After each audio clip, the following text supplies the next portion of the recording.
Okay, so our first speaker is Dr. Elisa Krill Jackson. So Dr. Krill went to medical school at the University of Michigan, did her residency at Brigham and Women's, her fellowship at and New England Medical Center in Boston. She is the medical co-director of our breast oncology program and the director of genetic counseling program at Mount Sinai, and her topic is updates in breast cancer and information from the San Antonio Breast Conference. Dr. Krill. Hi, I'm Elisa Krill Jackson, and what we're going to talk about today is, how do I forward my slides? I need my clicker. What we're going to talk about is advances in breast cancer over the last year and new updates that we should all know about. I need to disclose that I get honoraria from Eli Lilly and from Pfizer for speaking. So what we're going to talk about initially, gosh, I wish I had my computer in front of me so I don't have to look up here. We're going to talk about adjuvant therapy of breast cancer initially and the updates in adjuvant therapy. We're going to talk a little bit about chemoprevention, local therapy updates, updates in HER2-positive breast cancer, hormone receptor-positive disease, and triple-negative breast cancer. So this, you can see the breast cancer subtypes by age, and what I really want you to notice is that ER/PR-positive breast cancer is the most common type of breast cancer in all age groups. However, it's much more prevalent in older populations, and the triple-negative, which is of course our most problematic type, is largest in our youngest age groups. 23% of patients under the age of 40 who have breast cancer will have HER2-positive breast cancer. I mean, it's triple-negative breast cancer, I'm sorry. And HER2-positive breast cancer, again, is much more common in younger age groups. Now, we see more triple-negative in younger age groups, of course, because there we have a predominance of genetic mutations. So Braca mutations predispose to younger breast cancer, and they also predispose to triple-negative breast cancer. African Americans tend to have more triple-negative breast cancer as well. So we're going to talk a little bit about chemoprevention for intraepithelial neoplasia. So intraepithelial neoplasia is a long word for what we've known as either ductal carcinoma in situ or atypical hyperplasia. So these are all a spectrum of intraepithelial neoplasia. And we know that they increase the risk for infiltrating ductal carcinoma. So we have multiple agents that we can use for chemoprevention. We can use the aromatase inhibitors, we can use Avista in postmenopausal women, we can use tamoxifen, but those all are associated with a lot of side effects that people find unappealing. And we know with the aromatase inhibitors, they cause a lot of arthralgias, vaginal dryness, osteoporosis. Avista's, again, hot flashes, and tamoxifen can increase the risk of uterine cancer and hot flashes. So a study was done actually looking at lower doses of tamoxifen to see if they'd be more tolerable but just as effective, because the 20 milligram dose we've been studying for years and years without actually any good data on do you really need 20 milligrams. And so in this trial, they randomized low-dose tamoxifen. Now this dose was 5 milligrams a day. Tamoxifen does not come as a 5 milligram pill. It does come as a 10 milligram pill. Available on the market now. And they took women at higher risk for breast cancer who had intraepithelial neoplasia. They could have had atypical ductal hyperplasia, LCIS, or DCIS, and they randomized them to tamoxifen 5 milligrams a day or placebo. There were 500 subjects enrolled. Now, this is a much smaller trial than the P1 prevention trial, which randomized like 6,000 women, but again, it's a decent-sized trial, and they treated them only for 3 years, not for 5 years.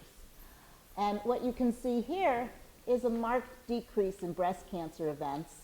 This is the line of the women who got tamoxifen, and this is disease-free in the women who didn't get tamoxifen in the 5 milligram group. There was a 50% reduction in breast cancer events in women who got the 5 milligrams a day of tamoxifen, which is,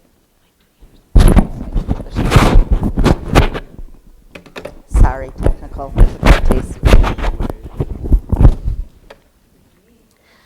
So there was quite a reduction, actually more like a 75% reduction for 3 years of tamoxifen in women who got the 5 milligram a day dose.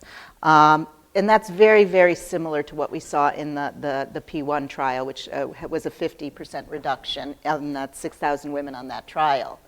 Adverse events were very, very minimal. And there was one endometrial cancer on the tamoxifen arm, and that was it.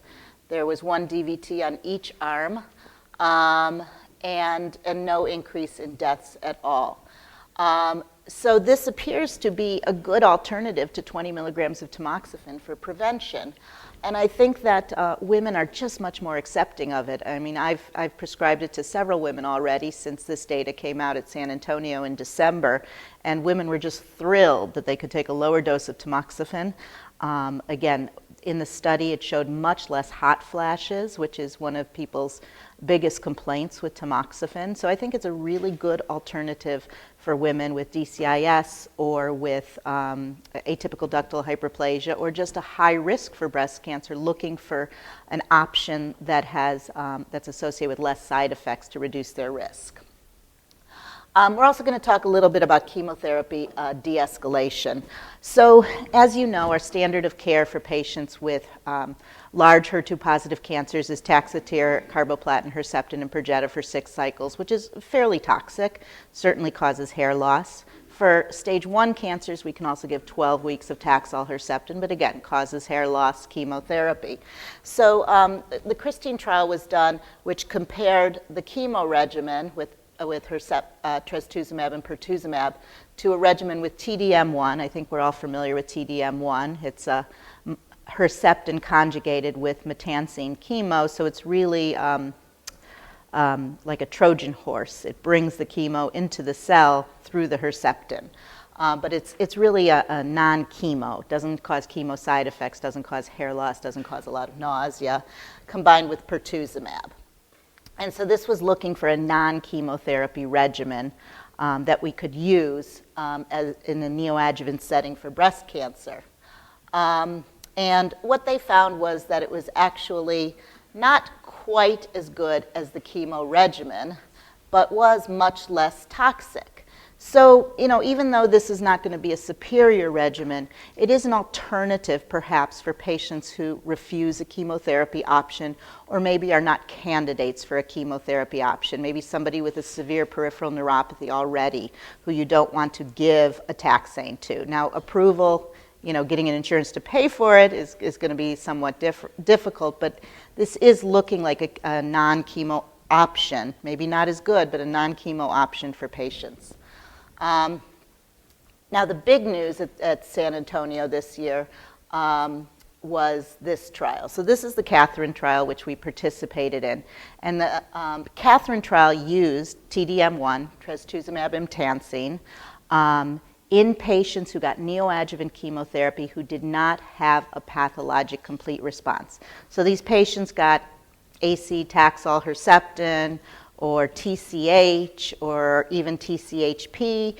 They had their surgery. They still had some residual disease in their breast. And it could be microscopic residual disease. They could have had 1 millimeter of residual disease.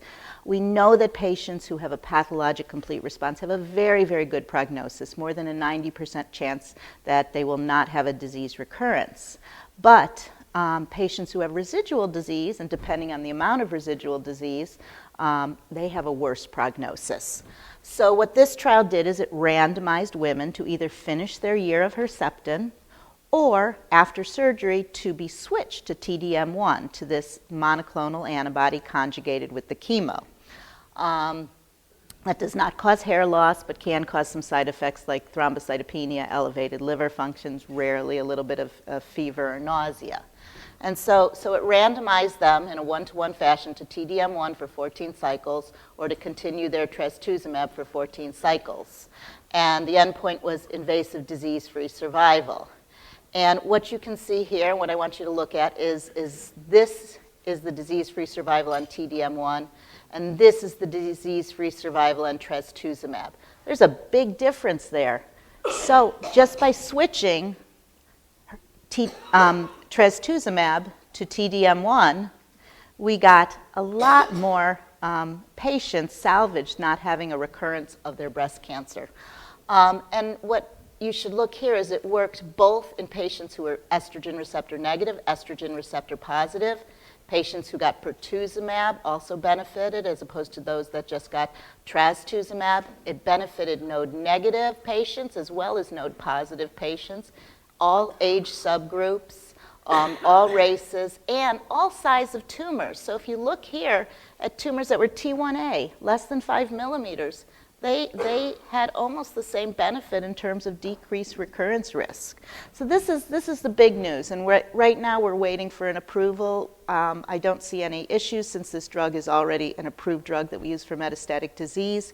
So we're waiting for an approval from the FDA, but insurers at this point are already agreeing to cover this for patients who don't have a pathologic complete response. Now, I want to look at the Extenet study. This is an older study that we'd been using in patients who'd finished a whole year of trastuzumab, but we felt were higher risk, randomizing them to a whole nother year of neratinib or placebo. And if you're familiar with neratinib, it's an oral HER2 inhibitor. It causes a lot of diarrhea. It's very difficult. It makes the treatment go from 1 year to 2 years.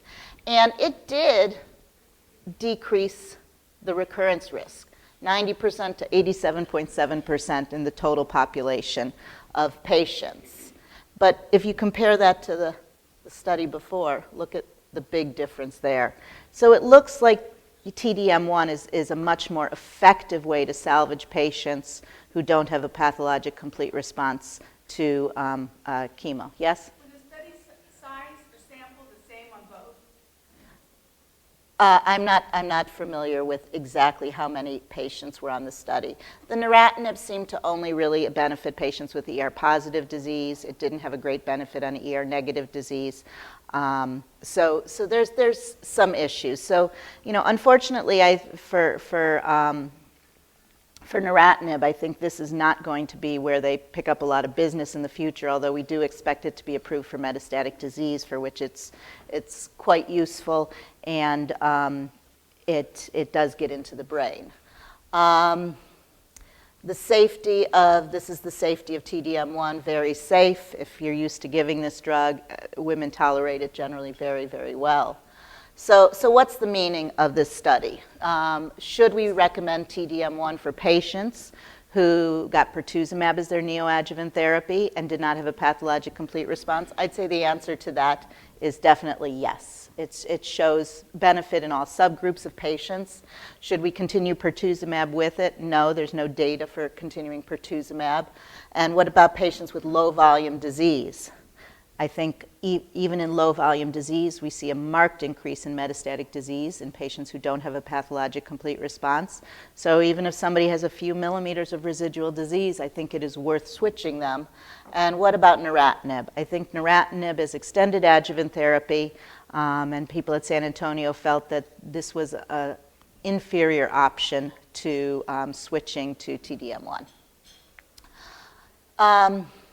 Let's talk a little bit about the Tailor X study. So as you know, the Tailor X study was reported this year. So Tailor X study looked at using an Oncotype DX assay to evaluate whether patients who had an ER-positive breast cancer could forego chemotherapy or not. And it's always had this intermediate risk zone where we don't know the benefit of chemo or not. So what this study did is it randomized patients with a score of 11 to 25. 25 was kind of the midpoint in the assay, to chemo or no chemo. Every patient over 25 got chemotherapy. And what they found was that, that there was really no benefit for, there it goes back. There was no benefit for chemotherapy in patients with a score of 11 to 25. So I think we've answered the question of what to do with the low intermediate group, is they don't really need chemotherapy.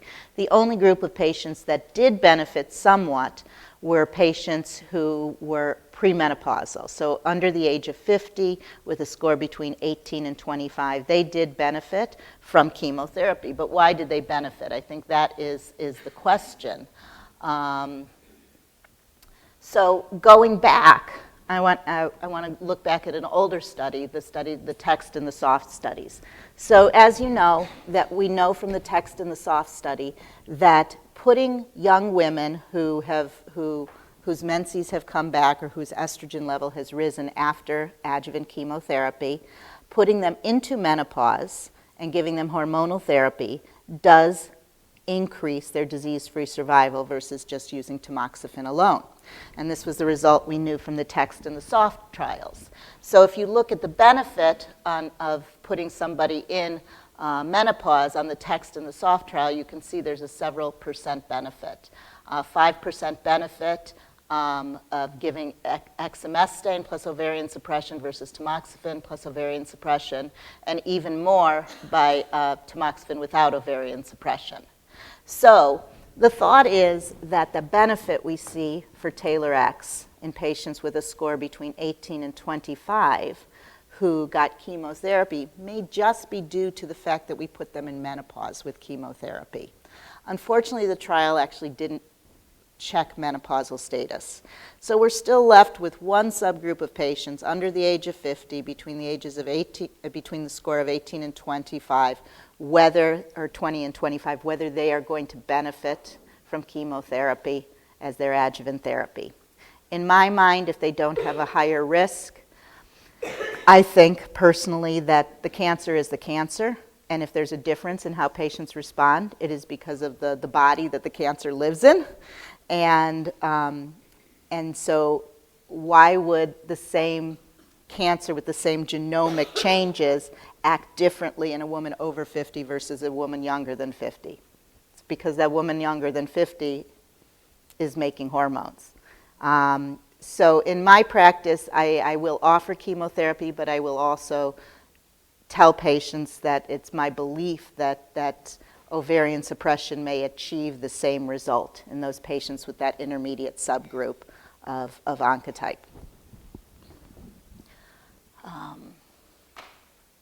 So current Asco guidelines for adjuvant ovarian suppression are women with stage 2 or 3 breast cancers who would be advised to receive chemotherapy. They should also get ovarian suppression in addition to endocrine therapy.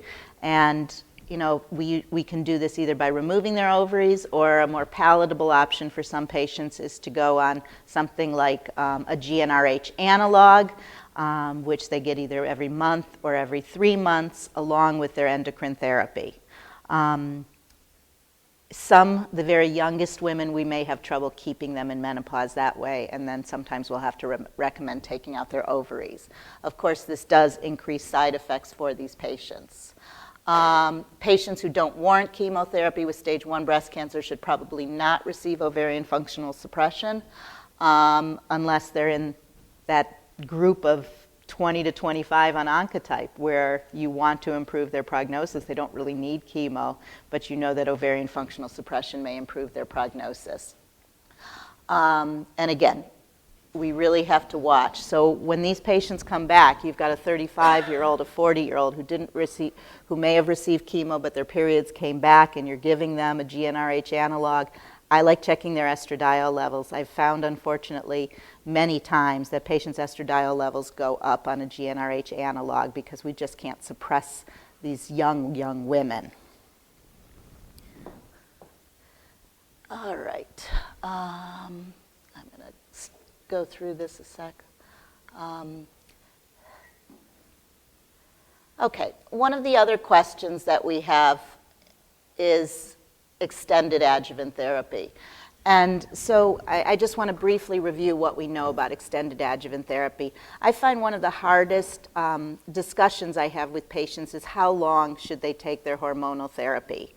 The initial recommendations have always been 5 years of tamoxifen, 5 years of an aromatase inhibitor. But we know, unfortunately, that breast cancer, only half of our recurrences occur in the first 5 years. Half of our recurrences recur after 5 years after diagnosis. Up to 15, 20 years, we're seeing some recurrences. Of course, the number of recurrences goes down with time, but still we see many, many recurrences late. So the question is, do patients benefit from taking longer adjuvant hormonal therapy. We know that 10 years, at this point we know from the ATOM and ATLAS trials that 10 years of tamoxifen improves prognosis over 5 years of tamoxifen. We know that 5 years of an aromatase inhibitor improves prognosis over 5 years. 5 years of an aromatase inhibitor after 5 years of tamoxifen improves prognosis as well, although a lot of the benefit is actually new breast cancers on the other side, contralateral disease, not necessarily metastatic disease. An open question is still, does 10 years of an aromatase inhibitor, is that better than 5 years? We don't know that question at this point. Trials have been conflicting. So I think what we need to do is we need to really look at the risk, at patients' risk. If they have multiple nodes positive, they may benefit from continuing. There's also some genomic assays that we can use that will tell us whether somebody's at higher risk for a late recurrence. So sometimes at 5 years, I will send off another genomic assay of somebody's original tumor from 5 years before to see if they're at higher risk for late recurrence and may benefit from additional therapy. But as you can see here, there's only small amounts of benefit for continuing 10 years of an aromatase inhibitor or 10 years of hormonal therapy. Now, we did get one very positive trial at San Antonio this year. This was a Japanese trial called the ERIS trial, which did randomize patients after 5 years of an aromatase inhibitor to receive 5 more years of an aromatase inhibitor. And this was actually a positive trial. So what they found was that a marked improvement, 84% versus 92%. So 92% of patients were disease-free who continued 10 years of an aromatase inhibitor versus stopping at 5 years. And this is distant disease-free survival. So this is disease-free survival. It also includes contralateral breast cancers, new breast cancers. This is metastatic disease. And there was a 3% benefit, and it was statistically significant. So I think it behooves a conversation with patients. There are many of my patients who won't want to stop. And there's many who are dying to get off their pills. And I think we need to discuss with them these results. Somebody with positive nodes, this 3% benefit may be larger. Somebody with negative nodes, it may be smaller. There were a good majority, 40% of the patients on this trial had positive nodes. So there is a benefit. It's a small benefit, and we need to discuss it with our patients.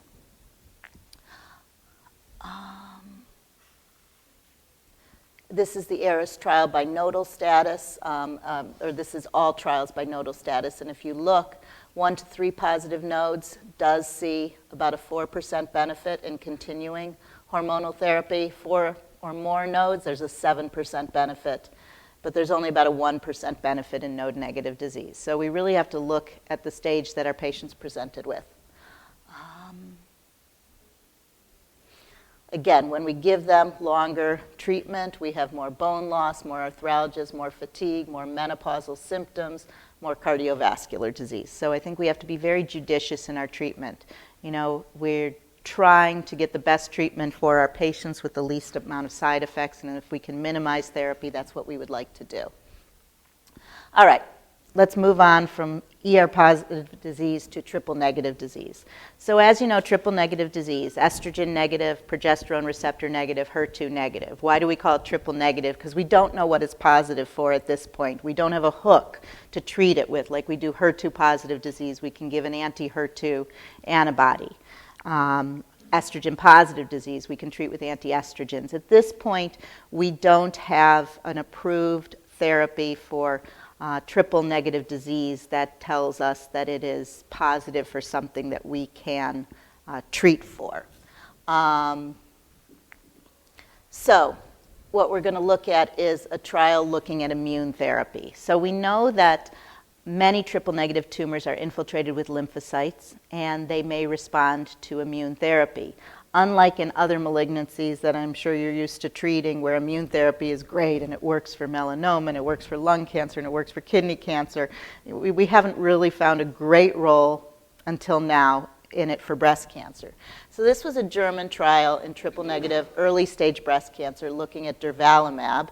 And these patients got durvalumab and Abraxane, and nab-paclitaxel before surgery. And what they found was there was an increase in pathologic complete response in the patients who got durvalumab.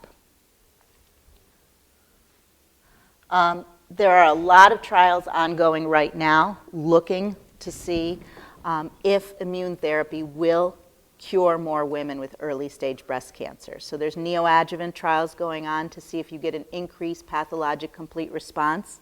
There's currently a large intergroup trial going on which looks at women with triple-negative breast cancer who got chemotherapy but did not have a pathologic complete response, kind of like the Katherine trial we talked about earlier with HER2-positive disease. They're looking at giving an immune therapy after their chemotherapy, after their surgery, if they didn't have a pathologic complete response, and seeing if it cures more women. So I think there's more to come on immune therapy and breast cancer. Platinum agents. I will routinely use a platinum agent with neoadjuvant chemotherapy in somebody with a very high risk triple-negative breast cancer positive nodes, but we don't have great data for that. We have trials that range all the way from a 42% benefit to a 30% benefit in pathologic complete response, but we don't know that that translates yet into better survival for these patients. So we're waiting trials that should be coming out soon. There's still trials ongoing to see if there's a benefit for platinums. So at this point, it's, every physician has their own way of using platinums in triple-negative breast cancer. I'm going to move on. In the interest of time, I'm just going to move on to a couple things. And when we talk a lot about pathologic complete response, this is what I want you to understand. So the blue line here is the prognosis of women who have had pathologic complete response to neoadjuvant chemotherapy. Not just HER2 positive, not just estrogen negative, and the yellow line is women who did not have pathologic complete response. What that means is they've had their chemotherapy before surgery, you do your surgery, there's still tumor in the breast. Look at the big difference. So most of our trials now are really going to be looking in a neoadjuvant setting, meaning giving chemotherapy before surgery, looking for a pathologic complete response rate, because we know that it translates into overall survival advantage in patients who have an increased pathologic complete response rate. And the FDA is starting to approve drugs based on pathologic complete response rate. That's how pertuzumab was approved initially for neoadjuvant therapy of breast cancer. You know, when you do a clinical trial looking at adjuvant therapy, you have to wait 5-10 years to see how many women have relapsed to get results. For this, you have to wait 6 months to know after they finish their chemotherapy how they did. So this is the way moving forward in terms of getting drugs approved and finding out what drugs work best in breast cancer. Some of these trials aren't even following patients to see how they relapse, although I think we need to do that to make sure that what we find out from neoadjuvant chemotherapy really translates into better prognosis for our patients. All right, so in conclusion, before I move to metastatic disease and localized disease, we want to tailor therapy using the neoadjuvant model like we did and replace traditional systemic therapy with targeted treatments if we can. We want to de-escalate our neoadjuvant chemotherapy if we can. And we want to escalate our adjuvant therapy in patients who have not had a complete response to their neoadjuvant chemotherapy. Sure. Okay, the one other thing I want to talk to you about, and this is why we need our navigators. We know that delaying care matters to patients. So in a patient who presents with a breast cancer, if you delay surgery, So if the time to surgery in the blue line is less than 30 days, you have this prognosis. But if you look here at these last two, waiting greater than 3 months for surgery, those patients have a worse prognosis. So we really need to get these patients in and through. And I know you probably all have the same frustrations I do with insurance companies that take long times to approve things and it delays our patients. I think we really need to advocate for our patients and get them in much more quickly. In triple-negative breast cancer patients, if we delay more than 90 days from surgery to chemotherapy, look at how worse their prognosis is. Okay? It's a problem. It's a problem when women get reconstructions and they may have wound healing issues and they're delayed and they're delayed and they're delayed. I think, we need to educate our surgeons about this. We need to start chemo regardless if we can. If there's a wound healing issue and it doesn't look like we're going to save an implant, then we need to get rid of that implant if it's a high-risk patient so that they can get their chemotherapy. It's also another reason to consider chemotherapy before surgery because they've got it in when they're healthy, when they don't have wounds that need to heal, and plus then we can determine whether they're responding to the chemotherapy and whether there's something we can do after surgery to improve their prognosis. One more thing I want to mention. This was a really nice trial at San Antonio this year about hot flashes. So, I do breast cancer all day long. I hear a lot about hot flashes all day long. And of course, in a breast cancer patient, we really don't want to give them estrogen. We know that estrogen is associated with an increase in death from breast cancer. So what do? In the past, we've given them things like antidepressants, venlafaxine, citalopram, and those work pretty well, and they help the moodiness of menopause too. But they still have hot flashes, so we have room to maneuver to improve things. So this trial was done using oxybutynin. Do you guys know what oxybutynin is? So oxybutynin is a drug for bladder spasms and incontinence. And so it gave hit the wrong button. It gave very low doses, 2.5 milligrams BID or 5 milligrams BID of oxybutynin to these patients with hot flashes. And what it showed was a marked decrease in hot flashes with these drugs. Now, a lot of patients don't want to take venlafaxine or citalopram because it's an antidepressant, and they don't want an antidepressant. I don't need an antidepressant. I don't believe in antidepressants. Don't give me an antidepressant. This is a non-antidepressant way to improve hot flashes. And if you actually compare it to previous trials, this is with placebo, the number of hot flashes per day. Now, this is cross-trial comparison. These weren't compared head-to-head, but just look at the difference. So this is what venlafaxine does. It decreases hot flashes by 40%. Oxybutynin decreases them by 60% in that trial. Small trial, but it is another agent that we can use for these women. And I've started using it. I haven't gotten much feedback yet, but I think it's great to have another option, and I think it's something we can suggest to our patients. I know, a lot of times the patients don't talk to the doctors about this all the time. I mean, I ask about menopausal symptoms, but, maybe in a busy visit, people don't really have time to talk to their doctors about it. So they'll talk to the nurses, or they'll talk to the navigators, or they'll talk to the PAs and NPs. So if you hear this, this is something that you can suggest for these patients. All right. So that's curable breast cancer. I'm going to move on to metastatic breast cancer. I guess we'll just do questions at the end. So we're going to talk about metastatic breast cancer. And metastatic breast cancer has had modest improvements in the last 50 years. It's a very difficult thing to treat. We have great drugs for it. We can often extend survival. But in our worst breast cancers, the triple-negative breast cancers, we really haven't made great progress in terms of time patients are alive with metastatic breast cancer. So what are our goals of therapy? Our goals of therapy are rarely cure. I will tell you that in patients, some select patients with HER2-positive breast cancer, I've seen patients not relapse. I have patients out as many as 14 years now who have never relapsed from their first line of HER2-positive therapy for metastatic breast cancer, but they're the exception, not the rule. So more realistically, our goals are to prolong progression-free survival and overall survival, to make their quality of life good and control their symptoms with the least amount of toxicity. So what we're going to talk about is what treatment options are available for different subtypes of metastatic breast cancer and what's new in that.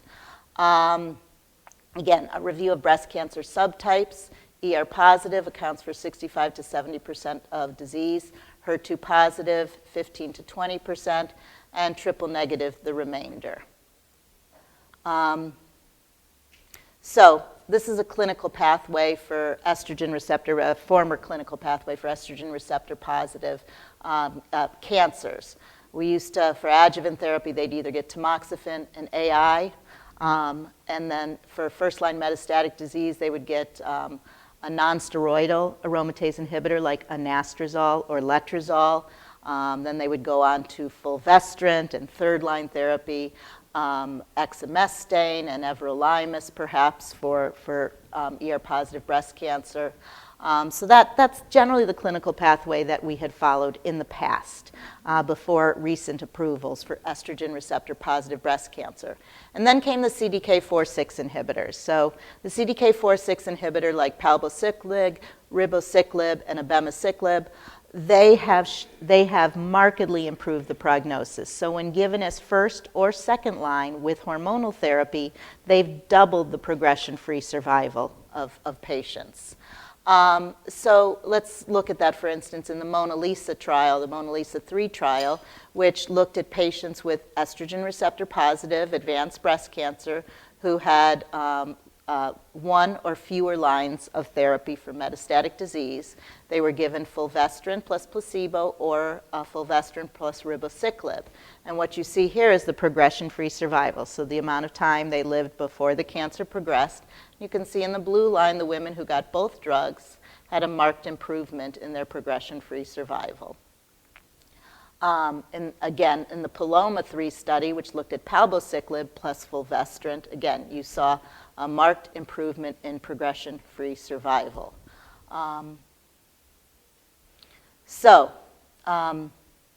In this group of patients, they had hormone receptor positive, HER2 negative advanced breast cancer. They were randomized 1-to-1, this is the Mona Lisa trial, to ribociclib versus placebo.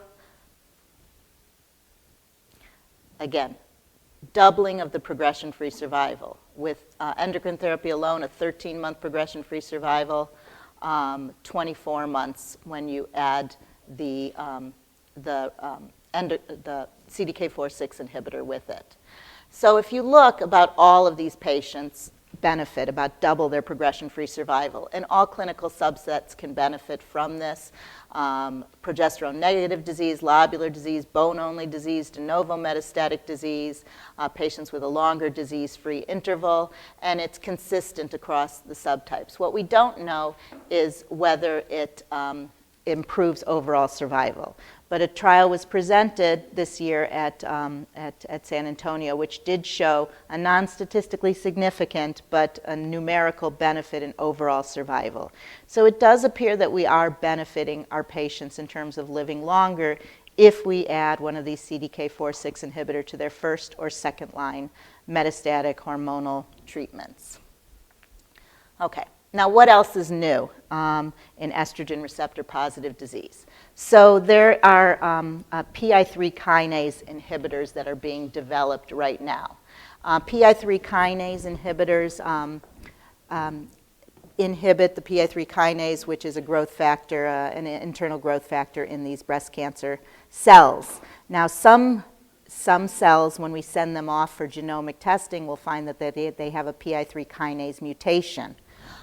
So there are particular breast cancers we want to see if patients who have a PI3 kinase mutation in their breast cancer may benefit more from these drugs. So there was a trial called the Sandpiper Trial, which looked at ticelisib with fulvestrant versus fulvestrant alone. And what you find is when it was added, there was about a 2-month progression-free survival benefit. Not what we saw with the CDK4/6 inhibitors, where you're seeing a 12, 14-month progression-free survival, but trying to get a more specific trial in the right patients. So that's what oncology is about now, trying to find the targeted drug and find the right patient for their targeted drug. So when you pick out patients that have a PIK3 kinase mutation, when you send it off for something like Foundation or Guardant testing, and then you give them a PI3 kinase inhibitor versus not, versus the non-mutant cohort, what are we going to find?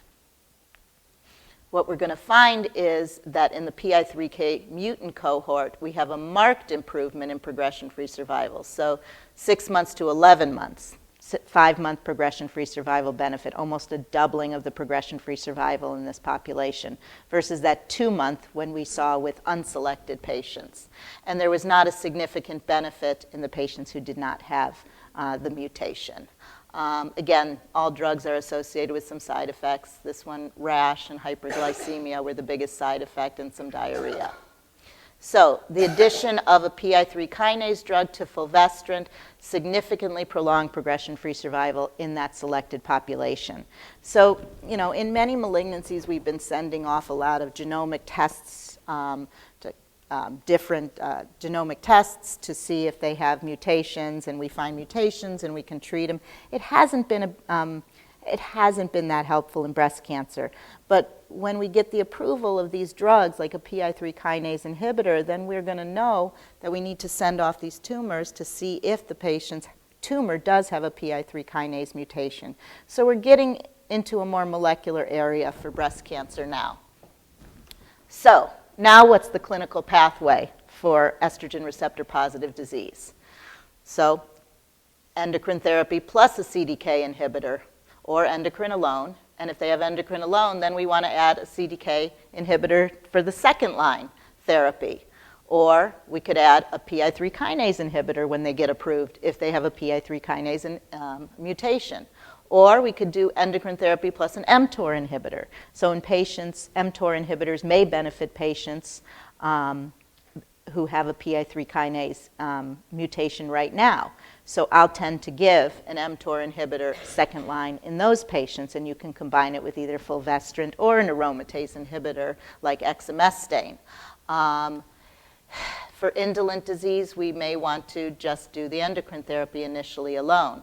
And once they progress through that, then we have to think about chemotherapy, or we can think about abemaciclib, another CDK4/6 inhibitor, if they haven't been exposed to that in the past, which works as a single agent. So in patients maybe who have been on long lines of hormonal therapy and then chemo, but they've never seen a CDK4/6 inhibitor, we can add this to their regimen. And then if they have a Parp inhibitor, we can give them, if they have a Braca mutation, we can consider a Parp inhibitor. All right, so let's move on to HER2-positive disease. As you know, we've had multiple drug approvals for HER2-positive disease. It is clearly one of the easier subtypes we have to treat now that we have so many targeted agents for it. But we're still looking for more. We've currently have neratinib in clinical trials for metastatic disease. It has particular affinity for brain metastases, which is great. We have tucatinib, which the trials are just concluding on, and maybe we'll see an approval in the next year of tucatinib, which is also an oral HER2 anti-HER2 agent. It does penetrate the brain as well. These drugs are a little farther from approval. Margetuximab is a new antibody, and the trials just announced that it was positive, meaning that the trial compared this to trastuzumab in patients who had later line HER2-positive disease, who had already been exposed to Herceptin, pertuzumab, and T-DM1. They randomized them to get chemo with margetuximab or chemo with trastuzumab, and margetuximab was better. We still haven't seen that data, but the company did announce that it's a positive trial. So we may have a new antibody option in the near future for our patients. So again, this is the tucatinib. which does show improved prognosis in patients versus with brain metastases with capecitabine and trastuzumab. And then this new drug is really exciting, trastuzumab deruxtecan. So trastuzumab deruxtecan is like TDM1. It's an antibody-drug conjugate, meaning that we've got a trastuzumab arm and a chemo is attached to it, and the trastuzumab gets that chemo into the cell. But this appears to work on cells around it. It also seems to work for patients who have HER2 1+ and 2+ disease. So studies are ongoing with this drug, and we hope to see it come to the clinic in the next few years.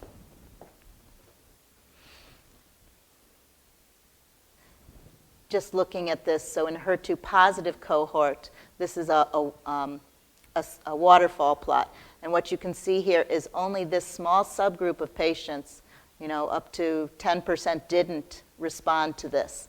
90% of patients had some sort of shrinkage of their tumor to the trastuzumab deruxtecan. And in this HER2 low group, this is the HER2 1 or 2+. So these are patients that we don't consider HER2 positive. Look at 90% had some sort of improvement in prognosis. It appears to not require that much HER2 on the cell surface to actually work. So, again, I think we're getting more exciting. A lot of our triple-negative patients have 1 or 2+ HER2. Maybe they could benefit from this in the future. But, of course, what we're all interested in is immune therapy. Like every other tumor type, as a breast cancer doctor, I feel left out of the immune therapy party. So what we want to try to find a way to use immune therapy. And so this trial looked at vinorelbine plus trastuzumab plus avelumab, and it's still ongoing. So we're trying to find a role for it. I'm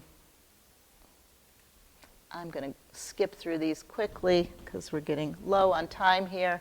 And I want to move on to triple-negative disease because we've really had very little for triple-negative disease up till now. But we've actually gotten quite a few new things and are expecting a bunch of new ones this year.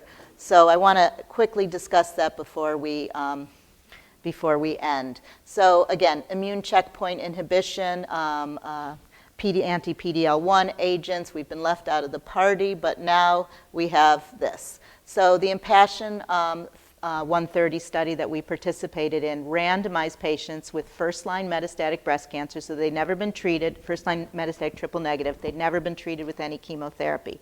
It randomized them to nab-paclitaxel, because you don't need to use steroids with it, which would be an immune suppressant, plus PD-L1, atezolizumab, or placebo. And what we found was an improvement in progression-free survival in patients whose tumors were PD-L1 positive. And they just had to be any PD-L1 positive, greater than 1%. So this drug was actually approved by the FDA last month. We have our first drug approval ever for triple-negative breast cancer, which is really exciting for our patients. So what you need to do if you have a patient with new triple-negative breast cancer is you need to get that tumor tested for PD-L1. If that PD-L1 is 1% or greater, these patients can have a significant improvement in their prognosis if they get atezolizumab with nab-paclitaxel as their first-line chemotherapy. So that's really, really, really important to know for our patients. Now, they do not benefit if they're PD-L1 negative, so we don't need to waste the time, the money, the toxicity on those patients. We know who has a chance of benefiting. And if you look at overall survival, this even had an overall survival benefit, which is really hard to come by in metastatic breast cancer trials. Now, another drug which I'm personally very excited about is Sassa Tuza Map. Sassa Tuza Map, again, is an antibody drug conjugate, again, one of these Trojan horse antibodies which gets the chemo right into the drug cell. This is an antibody against TROP1, which is found on many, many different kinds of cancers and many different types of breast cancers, but this trial looked at it in triple-negative breast cancer. And they had a very, very positive trial. So if you look here again at the waterfall plot, only about 20% didn't have any benefit from it. Most of these triple-negative patients had a benefit from this drug, and these were patients with later-line disease. This isn't first-line metastatic breast cancer. This is patients who have been through 2 or 3 chemotherapy regimens already. Now, this drug actually came to the FDA last month, and the FDA rejected it, but not based on efficacy. They would have accepted it based on efficacy. They rejected it apparently because of some manufacturing issues. So the company is working on those manufacturing issues, and hopefully they'll get them right, and hopefully the FDA will approve it, because I think we desperately, desperately need new drugs for our triple-negative patients. One other thing I want to show you about this drug is, this is called a swimmer's plot. This shows how long they responded. And what you can see is that some patients responded for more than 3 years to this drug. I mean, when have we seen anybody with triple-negative breast cancer respond for 3 years to a chemotherapy? I haven't. Okay, so we still don't know how to best use immune therapy in triple-negative breast cancer patients. Hopefully we will find out. Hopefully we'll find out if it helps CNS disease in these patients. And hopefully by combining agents, maybe we can make these cold tumors that are PD-L1 negative respond to immune therapy. So again, we have new therapies for these triple-negative patients. One thing I do want to talk about is Parp inhibitors for Braca mutation patients. So we know that a certain subgroup of patients with triple-negative disease have genetic mutations in BRCA1, BRCA2, or in something called RAD51. These mutations interrupt DNA repair with what's called homologous recombination. So Parp inhibitors were meant to interrupt the other pathway for DNA repair. So if you don't have homologous recombination and you give a drug that takes away the other ability to repair DNA, we're hoping that we can kill cells, because then they can't repair their abnormal DNA. So Parp inhibitors were designed for that. And Parp inhibitors have been approved in ovarian cancer for a long time, and they tend to work better in patients with ovarian cancer who have BRCA mutations, because they have homologous recombination deficiencies.